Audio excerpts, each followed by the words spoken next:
रामाय रामभद्राय रामचंद्राय वेदसे रघुनाथाय नाथाय श्री सीताय पते नमः।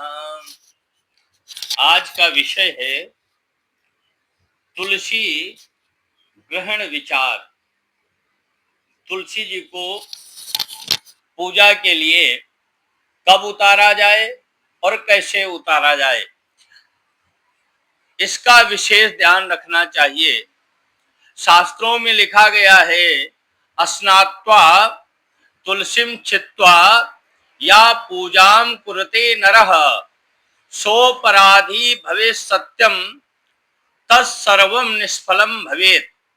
हमारे यहाँ शास्त्रों में उल्लेख है कि बिना स्नान किए जो मनुष्य वृक्ष से तुलसी तोड़कर और भगवान की पूजा करता है, वह व्यक्ति अपराधी माना जाता है, अपराधी होता है और उसकी जो पूजा है तत्सर्वम निष्फलम भवेत्, वो पूजा निष्फल हो जाती है।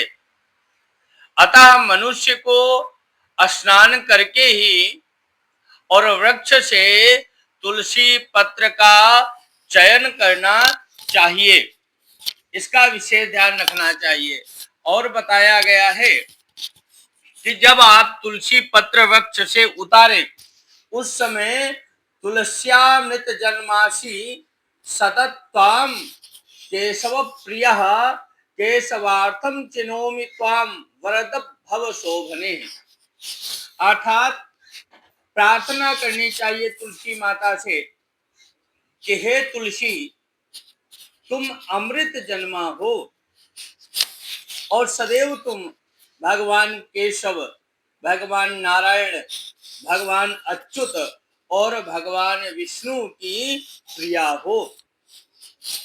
भगवान केशव के लिए कि तुम्हारा पत्र मैं ले रहा हूं, अतः हे वरदायिनी, तुम्हारे शरीर से उत्पन्न पत्रों से जैसे सदैव भगवान की पूजा करता रहता हूं,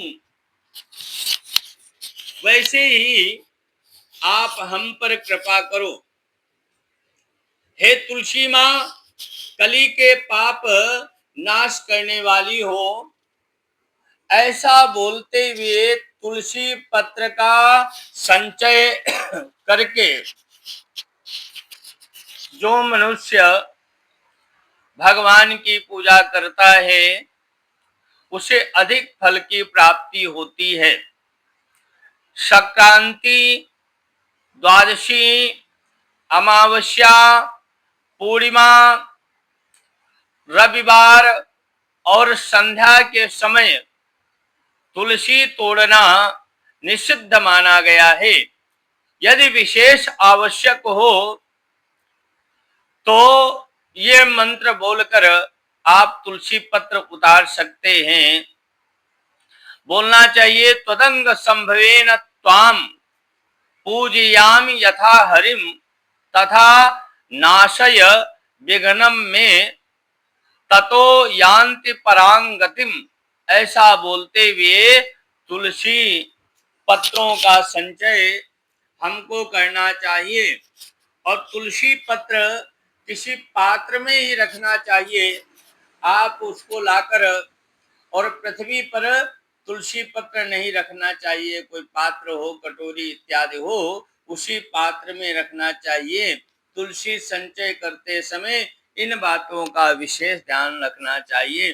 सादर जय जय सिया राम।